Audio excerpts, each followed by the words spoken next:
आज का मौजूद यही है कि ज़िम्मी इलेक्शन जो हुए हैं तो वो क्या कहते हैं उनमें जो कहा जा रहा है कि धांधली हुई है और एहतजाज की तहरीक का स्टार्ट हो रहा है। जो भी गुफ्तगू आपने सुनी है, जो इरफान भाई के साथ गुफ्तगू चल रही थी, वही सब जो टॉपिक है 27वीं आईनी तरमीम के खिलाफ जो है मुस्तरद कर दी उन्होंने फजलुर रहमान साहब ने। और वो लोग है ना तहरीक चलाएंगे, एहतजाज की तहरीक का स्टार्ट होने वाला है।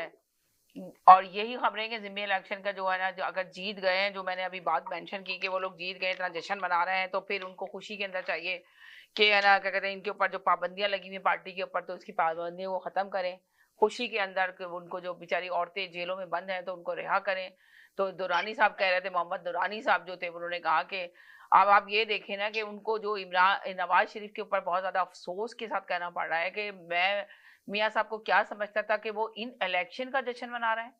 जिम्बी इलेक्शन जिसमें बिल्कुल ही समझे, सबको पता है कि किस तरह उनको किस तरह इनको है ना क्लियर कराया गया और किस तरह आए, कितनी बड़ी धांधली हुई है, बाइकाट हो गया था एक जगह से जब खड़ा हुआ पीटीआई का बंदा, तो है ना उसके बाद उसके साथ भी धांधली की गई। तो इसमें कितनी हकीकत कितनी सच्चाई है, मैं तो आप लोगों से पूछना चाह रही हूँ, तजिया लेना चाह रही हूँ। मैं ये टॉपिक दिया बस सिर्फ।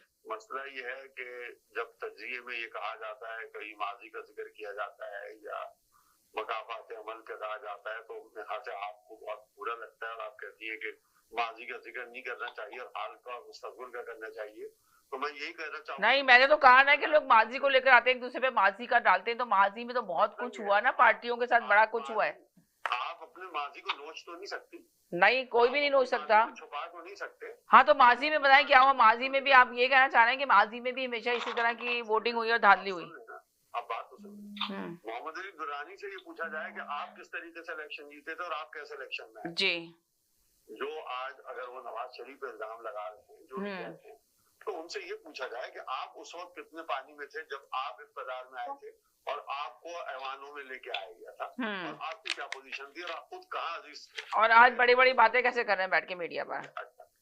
फिर बात ये होती है वही कि 27वीं तरमीम, 26वीं तरमीम, 26वीं तरमीम पे हमने देखा पूरे मुल्क के अंदर तबाही मची हुई थी, लाखों का जलसा, लोग सड़कों पे निकले हुए थे। अब तो 29वीं तरमीम की भी तैयारी हो रही है, 28वीं तरमीम भी आएगी, 29वीं भी आ रही है। हाथ हल्का रखे, हाथ हल्का रखे, 28वीं की तो आनी ना, 29वीं भी बड़े 29 की भी बड़ी धूम मची हुई है। मैं कह रहा हूँ ना, तो नून लीग से भी आगे चलेगी। हाँ अभी तो 29वीं तरमीम भी आएगी।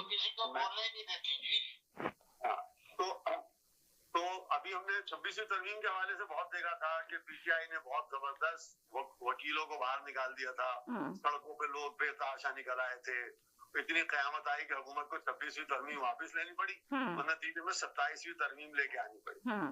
अब वो 27वीं तरमीम के लिए एहतजाज होगा तो वो 27वीं तरमीम वापस लेंगे, 28वीं तरमीम लाएंगे। मैं यही तो कह रहा हूँ, वो 27वीं तरमीम के लिए लोग एक मरतबा फिर निकलने की तैयारी कर रहे हैं। महमूद अचकज़ई कह रहे हैं कि मैं पाकिस्तान में कराची से लेकर खैबर तक लोगों को सड़कों पे ले आऊंगा जी। और इस किस्म के, और फवाद चौधरी साहब ने भी बड़ा बड़े दावे किए हैं इस चीज के लिए जी।